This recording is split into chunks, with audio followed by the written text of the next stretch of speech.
Hi guys, and welcome to the very first episode of my Headphone Zone unboxing. After spending some quality time with these earphones, I'm very happy to say that they have taught me a serious lesson in humility. Considering the price tag on these, I'm really surprised that these sound as good as they do. These also happen to be the very first Japanese earphones I'm ever reviewing. So let's jump straight into the review with their build.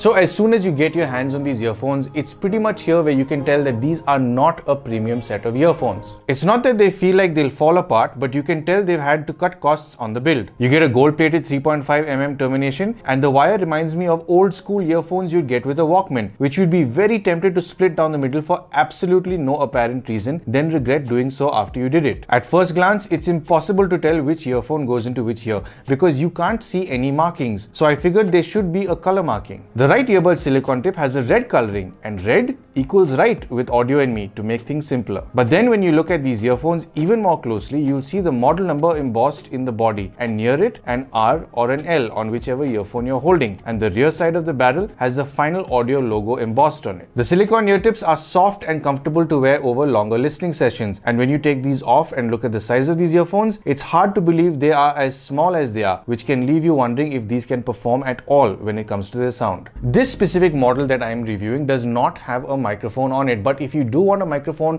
for taking calls or gaming, you can select that option, but it will cost you a little bit more.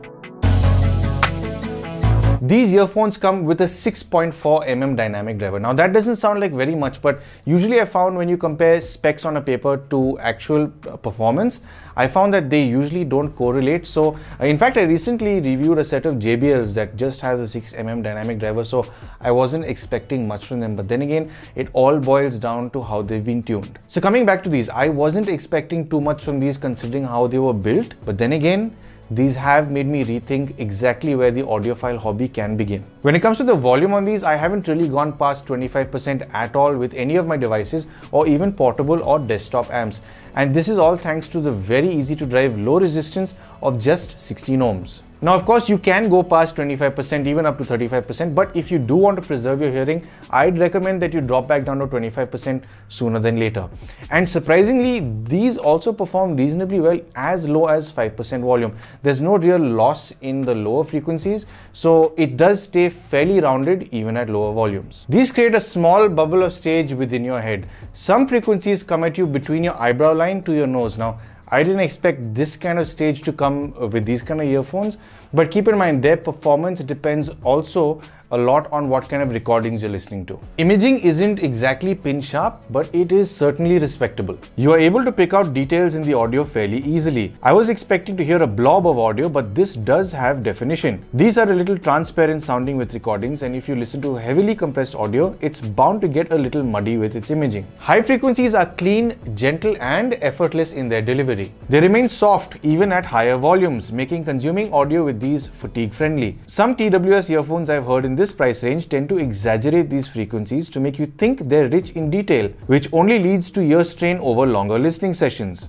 Not these. Listening to Straighten Up and Fly Right, performed by Imelda May, Till Brunner with Jeff Goldblum and the Mildred Snitzer Orchestra. Cymbal hits are brought to you with ease in an almost natural sound, making this genre of music quite enjoyable to consume. Mid frequencies stay clear of being sibilant despite the upper mids sounding like they're slightly boosted. Female vocals shine through well thanks to this tuning, but male vocals aren't as rounded as they should be because of a slightly recessed sounding lower mid section. They don't hide away, rather they are pushed a little further back in the distance. Listening to Don McLean's Castles in the Air makes this even more prominent by leaving his vocals as well as the backing vocals sitting in the distance, while most of the instruments and percussion closer up, which does give these little earphones a little bit of dimension I wasn't expecting. Lower frequencies are not cut out for any bass enthusiast. These are delivered more on a much flatter plane. These are able to achieve lower registers but not at all in an exaggerated form. So forget about listening to EDM here for any earwax loosening tunes. Listening to Roop Kumar Rathod's Mola Mere Mola usually has a strong bass line which tends to emphasize more body in a set of earphones, which these don't have here. Rather, these give you a more balanced bass line here, the way this would sound without color. It's still a very enjoyable track to listen to. It does have its dynamics which these earphones handle rather well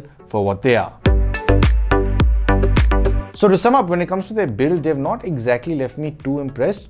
Then again, I'm really happy that they've cut costs with the build. The build isn't so bad that it's going to start falling apart at all. I mean, it is pretty tight at the seams. It's not going to crack open anytime soon. I mean, if you run over it with a car or put it between some pliers, I'm sure you can break it open if you want to, but it is pretty tough enough. They've definitely cut costs at the material, obviously.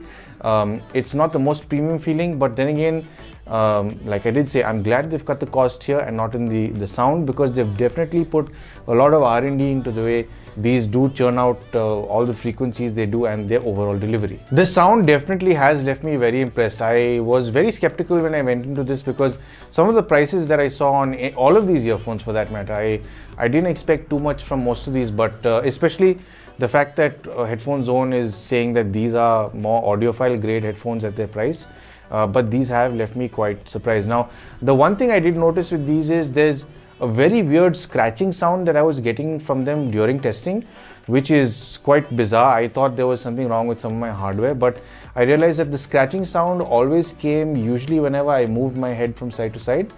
Turns out that it was the cable, the material they've used on the cable. If it rubs against your shirt or your jacket, whatever you're wearing, this sound is transferred over through the earphone. So it's not a very smooth cable.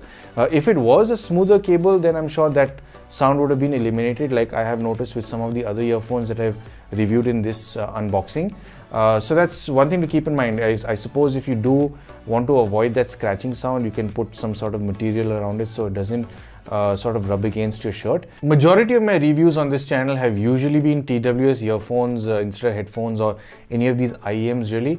And honestly, I can say these have really terrific imaging and staging, and it does make me question the overall sound quality of every TWS earphone that I have actually reviewed here, especially considering these cost as much as they do. Okay, sure, so these don't have the best bass out there, but for a lot of people, bass is everything, but for a whole lot of other people, bass isn't. It's about a whole lot of other things. So imaging matters, soundstage matters, high frequency delivery matters, mid frequency delivery matters.